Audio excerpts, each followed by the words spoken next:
Bonjour, chers frères et sœurs, c'est toujours pour moi un véritable plaisir d'échanger avec vous. Qu'est-ce que le rejet de M. Biya lègue à la postérité? Qu'est-ce que M. Biya laisse aux Camerounais? C'est une question essentielle, d'autant que M. Biya lui-même avait dit qu'il voudrait qu'on se rappelle de lui pour la prospérité et qu'il aurait amené au Cameroun et surtout pour la paix qu'il aura maintenue. Nous voici, 42 ans après, M. Biya a trouvé un pays à revenu intermédiaire. Il laisse un pays très pauvre, très endetté. Il a trouvé un pays qui était en paix. Il laisse un pays en guerre, c'est-à-dire que nous avons une guerre qui prévaut encore dans les régions du nord-ouest et du sud-ouest. Il y a la guerre contre Boko Haram dans la partie septentrionale de notre pays. Donc, chers frères et sœurs, vous comprenez que le plus dur reste à venir. Parce que j'ai l'impression que les Camerounais pensent que euh, après le départ de M. Biya, la solution sera trouvée immédiatement. Et que nous allons pouvoir résoudre nos problèmes, nous allons pouvoir nous développer. Non, ça ne se fera pas. Parce que M. Biya n'a pas seulement détruit le tissu économique, mais il a aussi détruit les mentalités. Et vous voyez aujourd'hui, les Camerounais pensent d'abord en communauté au lieu de penser d'abord en être humain patriote qui aime leur pays, qui voudrait se mettre au service de leur pays, qui voudrait faire ensemble avec tous les autres Camerounais. Donc, il faut reconstruire le tissu social camerounais qui a été cassé complètement pendant 42 ans parce que à plusieurs reprises, les turfeurs de régime M. Biya ont instrumentalisé les Camerounais afin de se maintenir au pouvoir. Il faudra extirper de la mentalité des Camerounais la corruption. Et la corruption gangrène au Cameroun à tous les niveaux. Il faudra... nous n'allons pas fabriquer de nouveaux Camerounais, mais je crois qu'il faudra un changement drastique de mentalité pour que nous puissions nous inscrire dans la nouvelle dynamique du procès Moscanton. Il faut qu'une nouvelle vision soit impulsée au Cameroun, que nous puissions dès à présent nous réconcilier parce que M. Biya c'est derrière nous, son régime c'est derrière nous, et si nous ne le faisons pas, nous allons subir encore les affres de ce même régime qui sera régénéré. Si nous n'agissons pas maintenant, nous n'aurons pas le changement que nous aspirons tant au Cameroun parce que nous voulons un changement drastique, un changement de fond en comble. C'est ce changement que nous voulons, c'est-à-dire que nous voulons nous libérer du joug colonial, mais aussi du joug dictatorial, parce que si M. Biya est resté pendant 42 ans au pouvoir, c'était grâce à la volonté de la France. Je veux dire que nous avons besoin d'un président aujourd'hui qui aspire confiance et qui inspire confiance. D'un président qui va se mettre au service uniquement des intérêts du peuple camerounais. Je pense que les enjeux sont tellement colossaux que les Camerounais n'en mesurent pas la portée. Aujourd'hui, nous pensons qu'avec la disparition de M. Biya, tout sera résolu. Non, non, non, non, non, non. Et vous savez qu'il est facile de détruire. Si je vous donne cette bouteille d'eau, vous, je vais dire même un verre, vous pouvez casser ces verres très facilement. Mais si on vous explique le procédé pour fabriquer ces verres, vous allez être inquiet. Tout le monde peut casser un verre, mais tout le monde ne peut pas en fabriquer. Ça nous dit une chose très simple, tout le monde peut détruire. Mais pour reconstruire, il faut du temps. Il faudrait, en 42 ans, ils ont détricoté le tissu social camerounais. Le vivre ensemble a été complètement cassé. Je vous assure qu'il faudra plus de 42 ans pour qu'on puisse reconstruire le tissu social camerounais, pour que les Camerounais ne se regardent plus en chien de France, mais qu'ils puissent se regarder comme des êtres humains qui aiment leur pays, qui veulent se mettre ensemble pour un bien-être commun. Voilà ce que le procès Moscanto prend depuis des années. Le plus dur reste à venir. Le plus dur reste à venir, chers frères et sœurs. Si nous nous amusons, nous allons entrer dans un autre cycle de pauvreté, de violence, de destruction, de vengeance. Non, nous devons éviter tout cela. Le plus dur reste à venir. Même si M. Biya n'est pas là, même si je veux dire que nous devons nous inscrire dans l'avenir à partir de maintenant. À partir de maintenant, ceux qui sont malades, je veux dire que ceux qui sont atteints du tribalisme doivent guérir très rapidement. Il n'y aura pas le temps pour qu'ils puissent guérir. Ils doivent commencer maintenant à changer leur mentalité, à comprendre qu'ils doivent juger leurs compatriotes seulement sur la base de leurs actions, de leurs actes, et non sur la base de leur ethnie, de leur provenance, ou bien, je ne sais pas, ou bien de leur religion. Non, le professeur Moskamto compte sur tous les Camerounais. Ça ne sera pas seulement le MSC qui gouvernera le Cameroun, ni les intellectuels ni ceux qui ont été à l'école, parce que les intellectuels, ce ne sont pas ceux qui ont été à l'école, ni une ethnie. Ça sera l'ensemble du peuple camerounais qui devra se mettre au service de leur pays pour, je veux dire, pour mettre leur pays au niveau où il mérite. C'est-à-dire pour construire la nation camerounaise. Nous avons besoin de tout le monde. Le plus dur reste à venir, chers frères et sœurs. Ce que nous vivons aujourd'hui, nous croyons qu'avec la disparition de M. Biya, le régime va tomber, les Camerounais vont connaître la prospérité. Ça ne sera pas le cas. Nous devons changer nous-mêmes.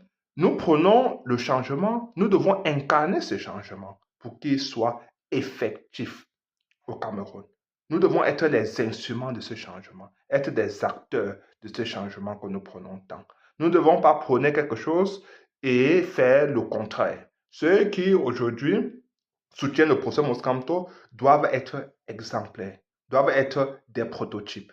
C'est-à-dire qu'ils doivent servir des jurisprudences pour les autres Camerounais. C'est-à-dire que si aujourd'hui le procès Moskamto prône le pardon, prône la tolérance, prône l'amour, prône le patriotisme, l'humanisme, nous devons être capables de suivre les pas, d'être dans cette dynamique et de chercher à convaincre tous les autres compatriotes pour qu'ensemble nous puissions regarder vers la même direction et travailler pour notre pays, le développer et surtout l'ériger à la place qui est la sienne dans le Conseil des Nations. Je vous dis que le monde est tellement compétitif aujourd'hui. Quand je parle, je fais toujours référence à la compétition internationale. Oui, le monde est très compétitif. Parce que nous vivons dans un monde global où nous devons nous souder les coudes, d'abord en tant que Camerounais, puis en tant qu'Africains, pour aller maintenant à la conquête du monde. Ça ne sera pas l'affaire des Bamileke, des Betty, des Nordistes. Je ne sais pas, quand j'écoute des Camerounais faire des débats aussi grégaires, des débats oiseux à ce niveau-là, je me dis qu'il y a encore du chemin à faire. Beaucoup de chemin à faire. Nous devons dès maintenant changer de mentalité. Je veux dire que la compétition, comme l'a dit le professeur Moskamto, c'est contre les Chinois, contre les Européens, contre les Indiens. Chacun est en train de progresser à son niveau. Pourtant, ils ont aussi différentes strates dans leur société. Je veux dire qu'ils sont aussi différents que nous. Ils ont aussi leur ethnie, mais ils surpassent cela. Ils transcendent cela. Nous devons aussi transcender nos différences. C'est-à-dire que nous inscrire dans une dynamique de construction nationale, de fraternité républicaine. Ça, c'est ce que le professeur Moskamto prône. Je me pose toujours la question de savoir pourquoi il y a certains Camerounais qui le détestent. Pourtant, il n'y a pas de fait pour les réconforter dans leur position. Il n'y a pas de faits. Ils accusent le professeur Monsanto de tous les noms d'oiseaux. On leur dit, produisez-nous des faits. Il n'y a pas de faits. Ils vont dire que c'est un tribaliste. Ok, on dit qu'est-ce qu'il a fait. Ils ouvrent les yeux. Non, il a détruit l'argent public. On dit que non. Même les tueurs de Roger M. Biya qui détestent tant le professeur Maurice Kamto ont dit à plusieurs reprises que Maurice Kamto ne pouvait pas avoir détourné 75 milliards de francs CFA alors que le budget du ministère de la Justice n'atteignait pas ce montant. Après, ils vont vous dire, non, c'est pas un panafricain. On vous dit, toutes les sorties de professeur Maurice Kamto, je vais dire jusqu'à récemment, porte à croire que le professeur Maurice Kamto, c'est un panafricain. Il s'est toujours combattu contre la France. Je vais dire que dans toute sa carrière professionnelle, il a toujours été aux côtés des pays africains contre la France le plus souvent.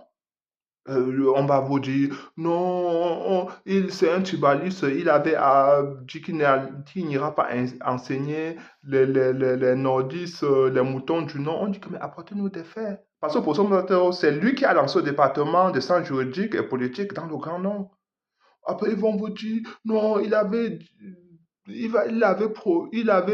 déclaré devant le Conseil constitutionnel durant le contentieux post-électoral que s'il fallait passer un concours pour être boule, lui aussi, il serait boule, il le passerait pour aussi devenir boule. On dit que, ok, il a fait ces déclarations, mais durant toute sa campagne électorale de 2018, il faisait ces déclarations partout où il partait pour dire à ses compatriotes, même comme je ne parle pas votre langue, je suis votre frère. Et si vous voulez que je passe un concours pour être votre frère, il faut aussi apprendre la langue, passer ce concours-là pour être votre frère. C'était une façon pour lui d'exalter l'amour pour ses compatriotes. C'est-à-dire qu'il voulait célébrer cet amour qu'il porte pour ses compatriotes, chers frères et sœurs.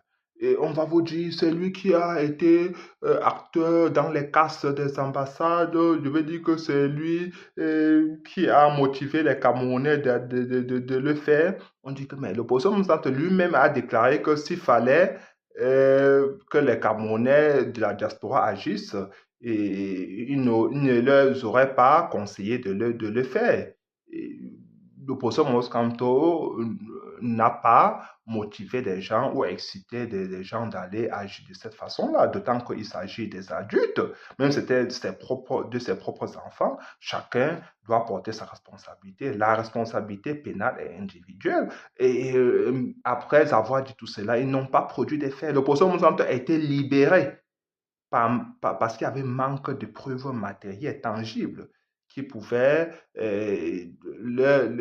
porter à la condamnation du professeur Moscamto ou bien réconforter les tueurs de régime M. Biya dans leur déclaration farfelue. Donc, chers frères et sœurs, il n'y a pas de preuves.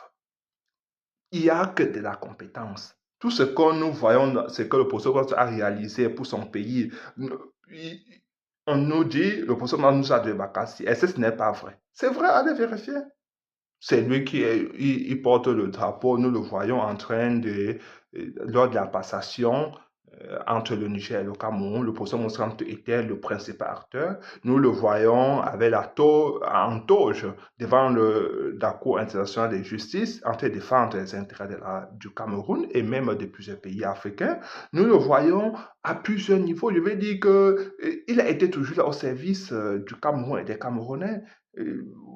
C'est un procès émérite.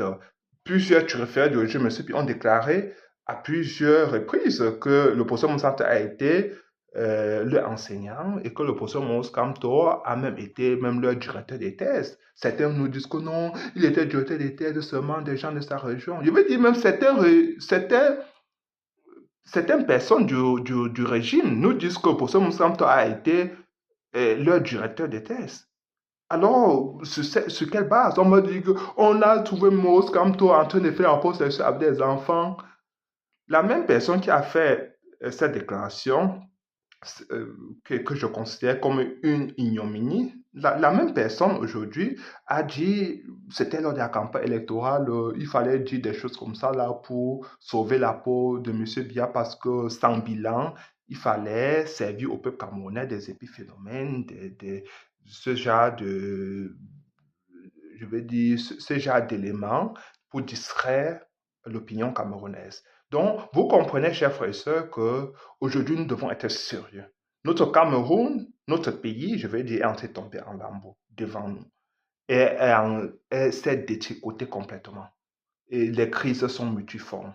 Il faut reconstruire le tissu social, il faut donner de la légitimité à nos institutions, notamment la justice. Il faut combattre la corruption, les cipés de nos mentalités, de notre société. Il faut relancer notre économie. Je veux dire que les enjeux sont tellement colossaux et tellement énormes que nous n'avons pas le temps à perdre. Nous devons dès à présent changer les mentalités parce qu'Opposition Moussa ne le fera pas tout seul. Il le fera avec l'ensemble du peuple camerounais. Nous devons converger vers la même direction. Nous ne devons pas nous tourner pour demander à notre compatriote de quelle région viens-tu. Non! Dans une chaîne de production, chacun doit jouer pleinement son rôle. Si vous perdez quelques secondes parce que vous êtes en train de demander à votre compatriote l'origine de sa région, au lieu de lui demander plutôt la température, la pression ou bien des données qui vous seraient utiles pour que la production continue, pour que nous soyons plus efficients dans notre travail, ça veut dire qu'il y a un véritable problème. Je crois que c'est un problème majeur pour nous. Nous devons travailler. Je veux dire travailler dur pour balayer de ça, pour battre en brèche tous ces éléments toxiques et nocifs qui nous détruisent, qui, qui portent à la corruption de nos mentalités et que nous voyons nos compatriotes seulement sous un prisme, sous un prisme isolé, sous un carcan du tribalisme, de la communauté, de tout cela, chers frères et sœurs. Nous devons sortir de cette réalité-là. Ça, c'est la construction de M. Biya, parce qu'il fallait diviser activement les Camerounais pour se maintenir au pouvoir. Je vais dire il nous a vaincus. Il faut admettre. 42 ans de pouvoir, c'est beaucoup. Ça veut dire qu'il nous a utilisés. Nous devons admettre notre défaite, mais nous ne devons pas retomber dans des mêmes traverses. Non, non, c'est fini. Nous devons apprendre de nos erreurs pour nous relancer vers l'avenir. Chers frères et sœurs, partagez ma séance cette vidéo, je vous prie, et surtout abonnez-vous. Ciao.